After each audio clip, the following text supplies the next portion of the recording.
Hello दोस्तों, मेरे channel में आपका स्वागत है। आज की हमारी कहानी है अनंत चतुर्दशी। चलिए कहानी शुरू करते हैं। प्राचीन काल में सुमंत नाम का एक तपस्वी ब्राह्मण था। उसकी पत्नी का नाम दीक्षा था। उसकी एक कन्या थी जिसका नाम सुशीला था। सुशीला जब छोटी सी थी तो उसकी माता दीक्षा की मृत्यु हो गई। पत्नी के मरने के बाद ऋषि सुमंत ने कर्कशा से दूसरा विवाह कर लिया। जब सुशीला बड़ी हुई तो उसका विवाह कौंडिन्य ऋषि से कर दिया। विदाई के समय कुछ देने की बात पर कर्कशा ने कुछ ईंट और पत्थर बांध दिए।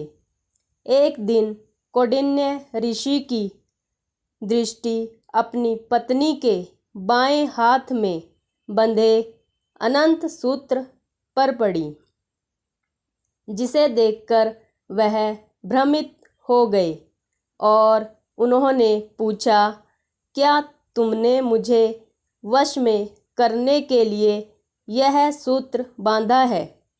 सुशीला ने विनम्रतापूर्वक उत्तर दिया, जी नहीं, यह अनंत भगवान का पवित्र सूत्र है।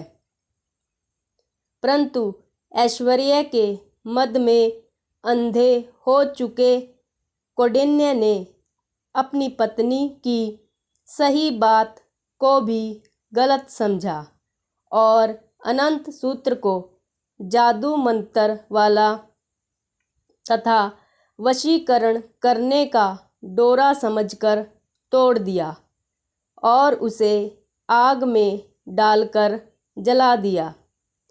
इस जघन्य कर्म का परिणाम भी शीघ्र ही सामने आ गया।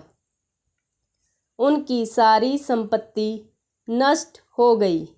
दीनहीन स्थिति में जीवन यापन करने में विवश हो जाने पर कौंडिन्य ऋषि ने अपने अपराध का प्रायश्चित करने का निर्णय लिया। वे अनंत भगवान से क्षमा मांगने हेतु वन में चले गए। उन्हें रास्ते में जो मिलता वे उससे अनंत देव का पता पूछते जाते थे। बहुत खोजने पर भी कौंडिन्य ऋषि को जब अनंत भगवान का साक्षात्कार नहीं हुआ तब वे निराश होकर प्राण त्यागने को उद्यत हुए। तभी एक वृद्ध ब्राह्मण ने आकर उन्हें आत्महत्या करने से रोक दिया और एक गुफा में ले जाकर चतुर्भुज अनंत देव का दर्शन कराया।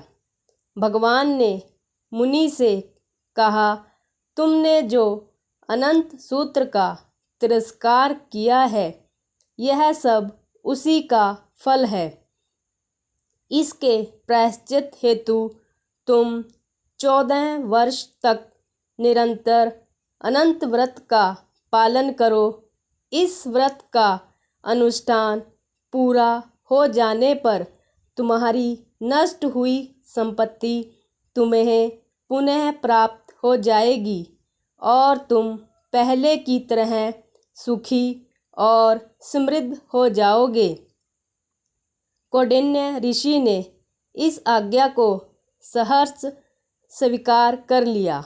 भगवान ने आगे कहा, जीव अपने पूर्ववत दुष्कर्मों का फल ही दुर्गति के रूप में भोगता है।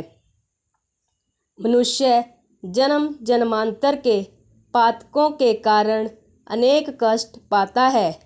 अनंत व्रत के विधि पूर्वक पालन से पाप नष्ट होते हैं तथा सुख शांति प्राप्त होती है। कौंडिन्य ऋषि ने 14 वर्ष तक अनंत व्रत का नियम पूर्वक पालन करके खोई हुई समृद्धि को पुनः प्राप्त कर लिया। धन्यवाद।